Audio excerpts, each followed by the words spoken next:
this video I'm going to talk a little bit about how to use singletons, how to create the singleton patterns and how it's used in web application and what you can get from DE containers like Unity or AutoFac, but it's still good to know the basics behind the singleton pattern and how you would implement it by yourself and what modern ways the C# language currently is giving you to use and create singletons.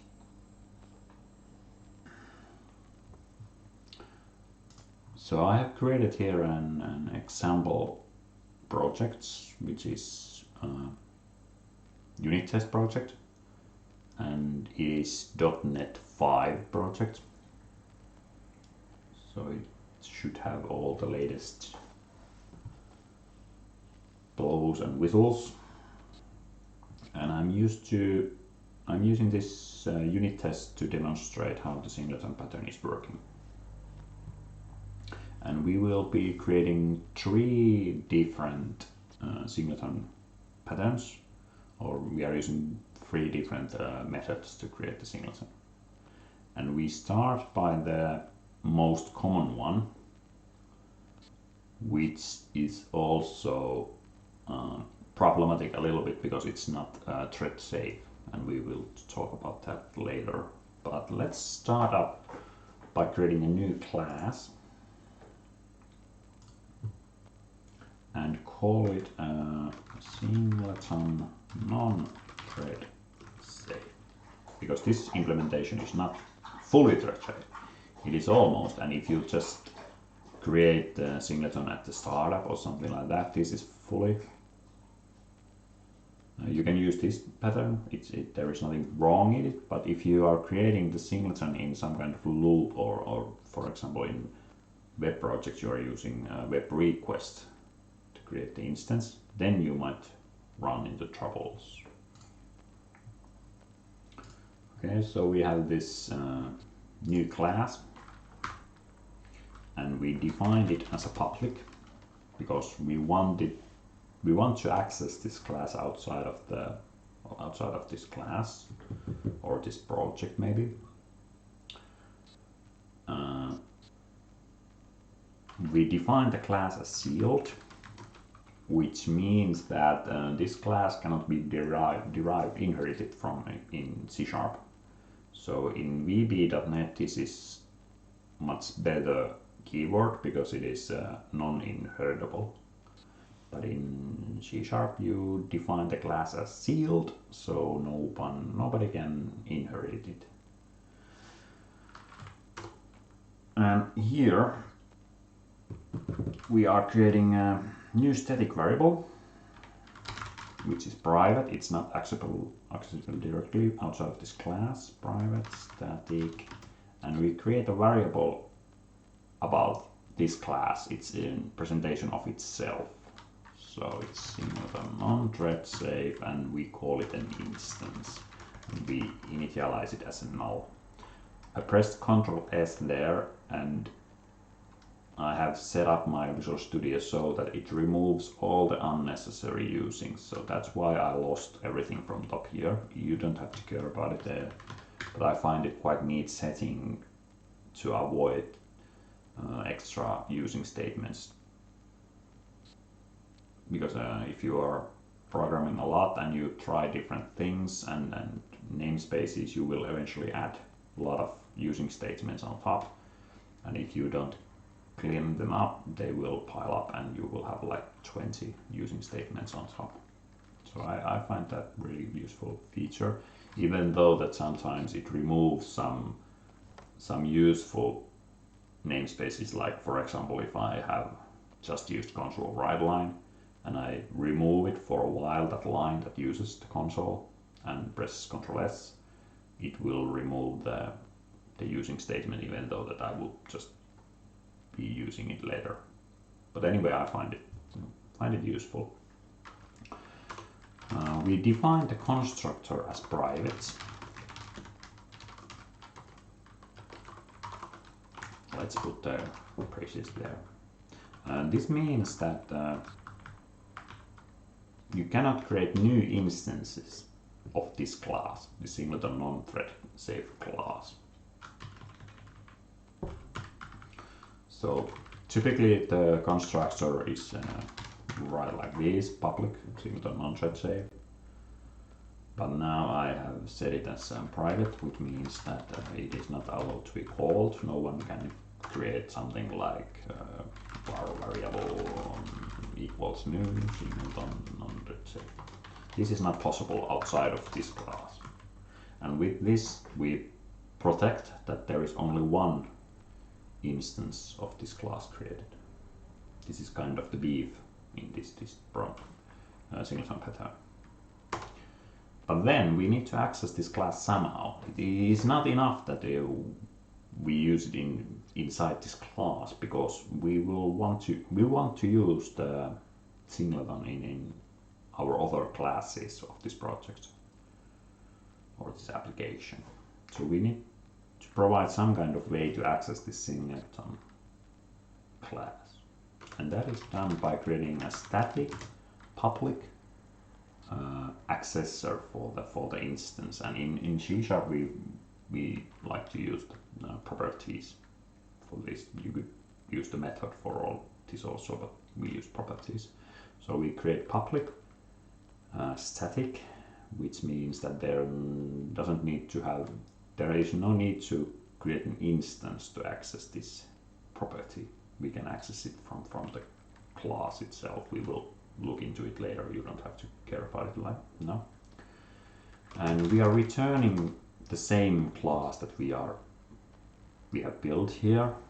So it returns the representation of itself, and it's the property is called instance. There is a capital I, which means that this is property, and we will implement only the get part. So you are not allowed to set the instance. You only will get an instance when you are asking for it. And now here we haven't created the instance is null. It's not initialized yet. So here we are checking that if instance is null, we will create a new instance, and then we will return the instance.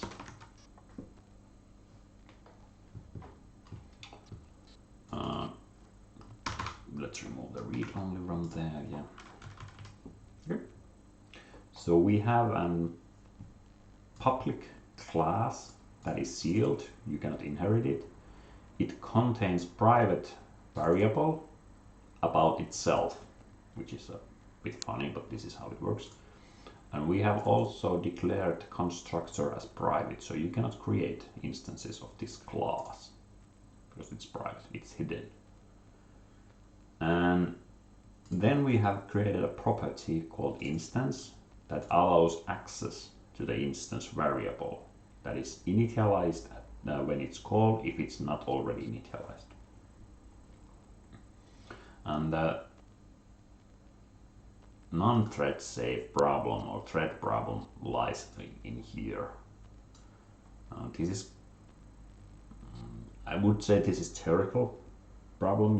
In practice, I think it's very rare that you would encounter any problems with this. But still there is a possibility that if we have two threads running side by side, the first would arrive here and it will see that the instance is null and go over this line. And our second thread would also come to this if statement and see that the instance is null and step into this line. And we would have two instances of the Singleton non-thread safe. And so when this will be called, we would receive two different instances, even though that Singleton is meant to be used that we will have always only one. But this is quite theoretical problem, but we will still improve this code to tackle the problem. But first, let's see how we can use classes that are defined as a singleton. Let's add one property into our singleton class. So this is the instance, and I will create a new property here. which is called number. It contains the get and the set, so you can get the number and set it, and we will initialize with 0 value. So now if I get the instance,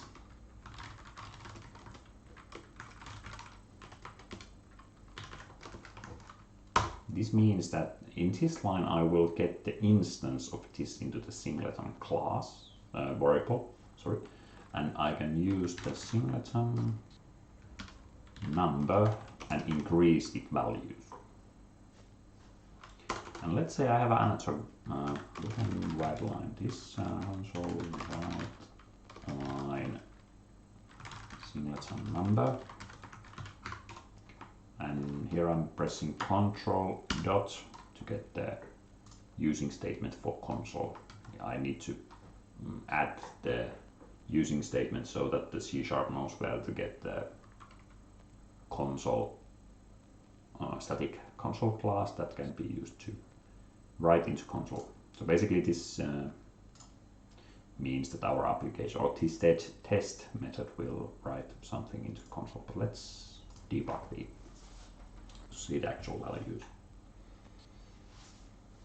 So I have Singleton here, which is called by the static property, and I will increase its number to 1, and the Singleton number equals 1. It is initialized at 0, and then I will increase it by 1. So let's say I have another part of, there is somewhere another part of my program that I want to use the Singleton. So I have Singleton 2, which equals Singleton non-thread safe instance, Singleton 2 plus plus number plus plus, and then console write line Singleton 2 number. Let's move the debugger here or add a new breakpoint and go through this. So here we have the number which equals 1, and we are then accessing the Singleton property again to get an access for the instance and put it in second variable called Singleton 2. And now I'm increasing the number, and you can see that the number is 2, so it's affecting this also the Singleton variables. They are sharing the same instance.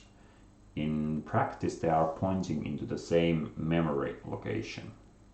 So these are, you can think about these as a pointer that points into the same memory location, and when we are increasing the value in that memory location, it affects to the both because they are pointing into the same thing, memory place.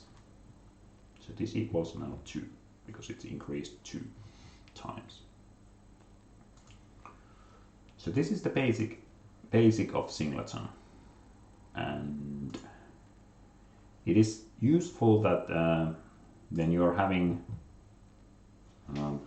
if you need to share a state between, for example, two different classes, you have some kind of global state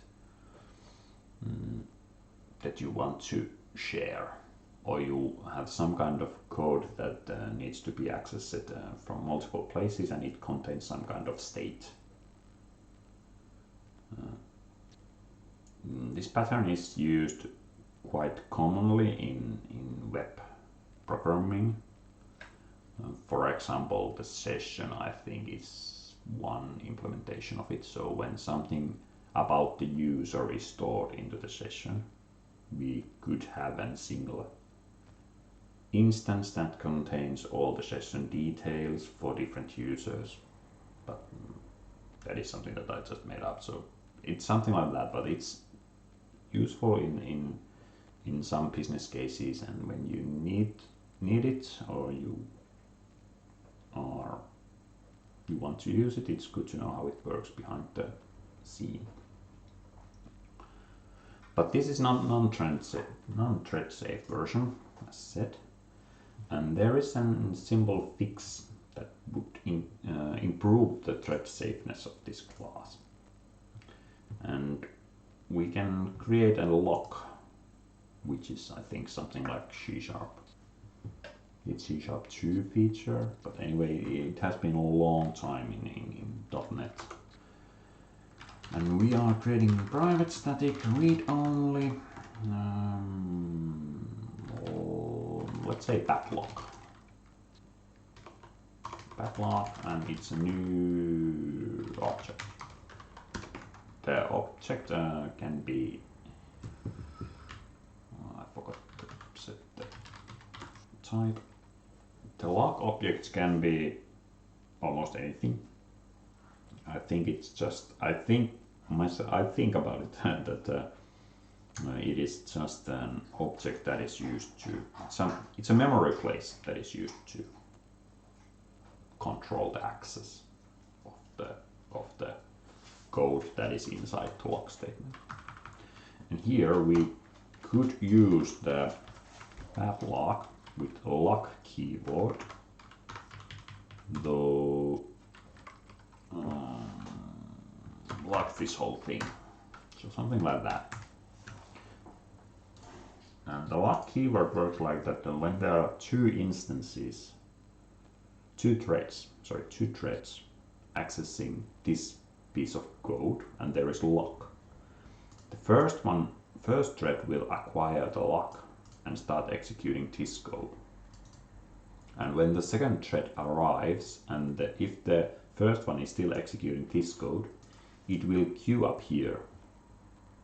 It will wait until the lock is released. And of course, this can cause some performance issue if you have a lot of threads that access something that is locked.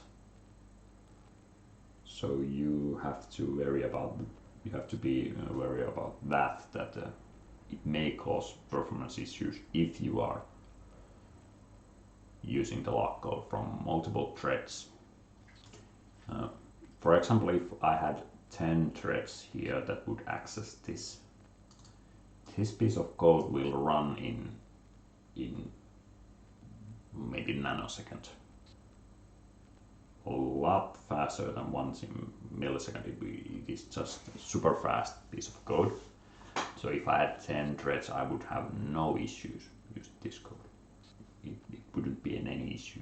If I had 100 threads, I would still say that this is not an issue. You could use this approach.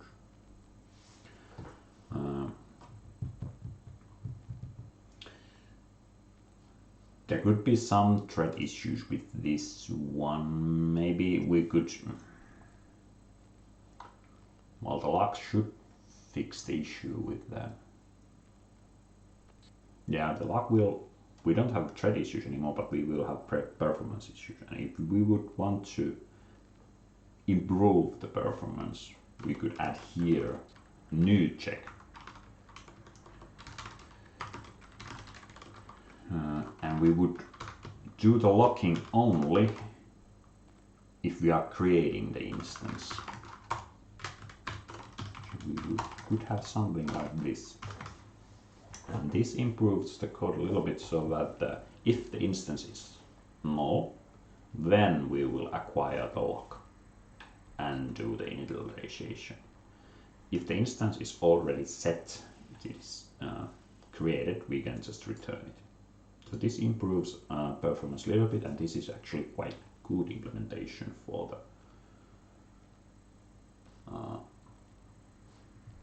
the Singleton pattern.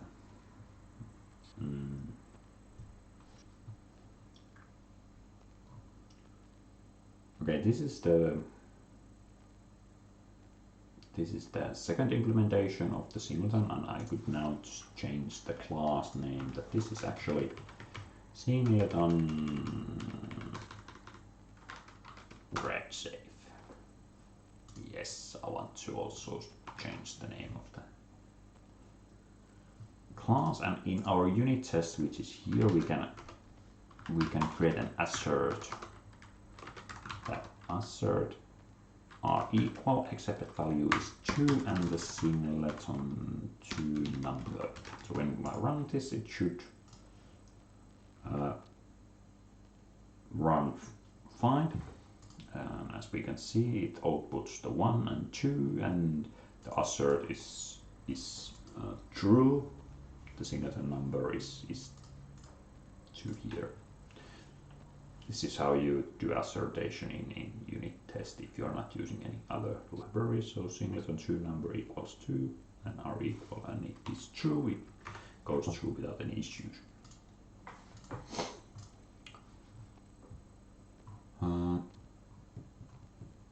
In .NET 4, I think it was 4, we got a new way to create the singleton pattern, which is much simpler than this one.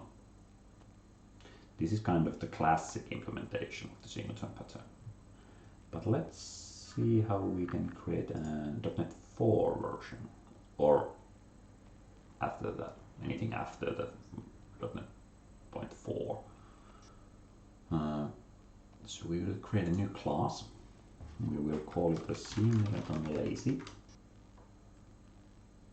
And as the name is suggesting, this implementation is using the lazy loading that is provided to us in .NET 4. Again, this is public sealed class. We don't want anyone to inherit this, and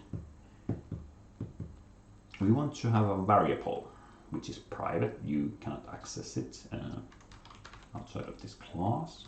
So it's a private and it is static, because the static is the essence of the singleton. It's a read-only. It's only be set once. You cannot change the value after it's set, and it uses the lazy class that is generic, and you can provide the type. What is the lazy that we are? What is going to be the lazy part? And it is singleton lazy itself. It's going to be lazy, lazily created, and we call it lazy, and it's a new lazy singleton, and this requires there is a function value factory that you can give into the constructor, and this factory is called to create the instance of this instance of this variable. So here we can put create a new instance of itself, and now we have a lazy variable called lazy that is created lazily when the variable is accessed, and it's private, so nobody can access it yet. So let's create first let's create a private constructor, because we don't want anyone to construct the class. And then we will create a property to access the lazy implementation. So we create public static instance again. No, it's returning the singleton lazy, of course, which is the instance as we had previously. And get, we will implement only the get part.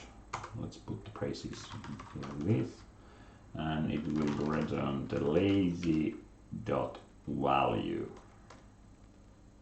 There is some other properties, is value created and the value,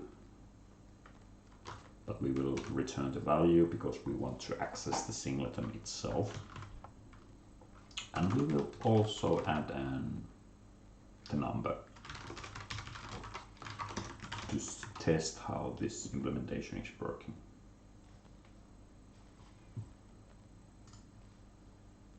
Okay, and let's create a new test method.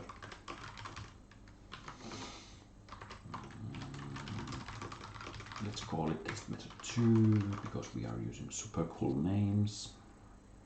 And let's create the test like we had previously created. So we will create a variable called Singleton, and this is Singleton lazy dot instance, and Singleton number plus plus and console write line Singleton number, and put the breakpoint there, and let's debug this unit test. Okay, so the number equals 1. And if we ask the second instance var Singleton 2 equals Singleton lazy instance and Singleton 2 number plus plus and console write line Singleton 2 number, and then we can assert r equal 2. It should be because we are increasing it 2 times, and let's ask it from Singleton 2. We can here also create this kind of assert if we want to, that Singleton number should equal Singleton 2 number.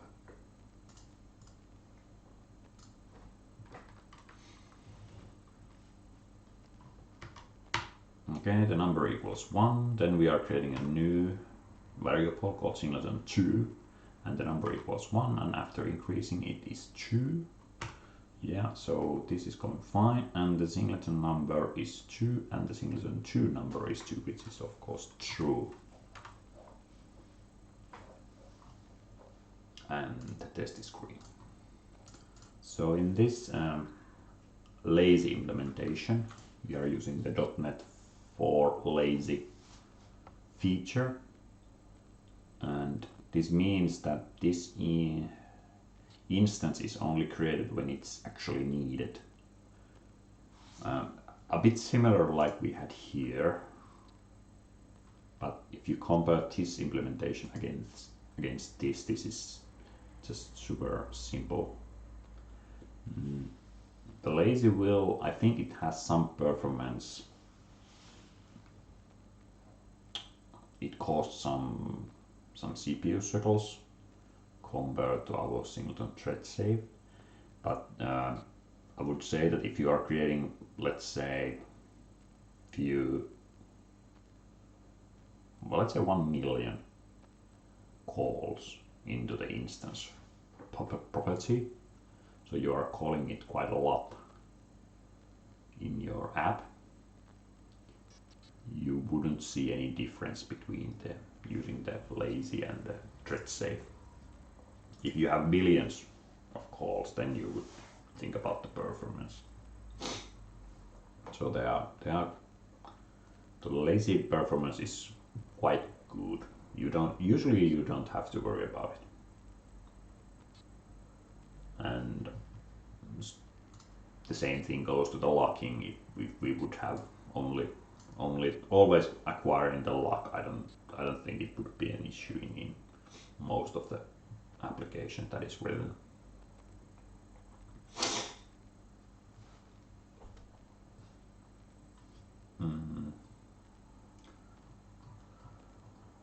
And yeah, I think this is everything that we will cover today about the Singleton. You can create your own, or you can use the lazy in .NET 4 after the .NET 4 if it's available. And the Singleton pattern is important in a situation where you want to have only one instance of the class. Then you should check out the Singleton.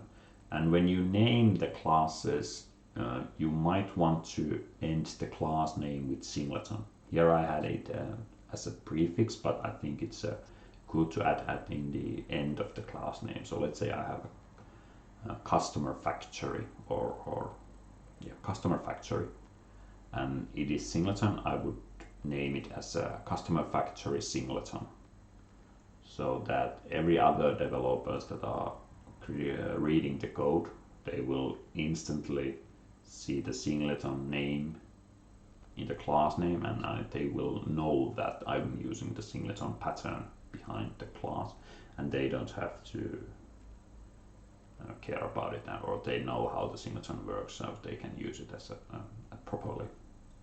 So it's good to add the name of the design pattern in the class name. For example, for factory, we will usually add it as a customer factory.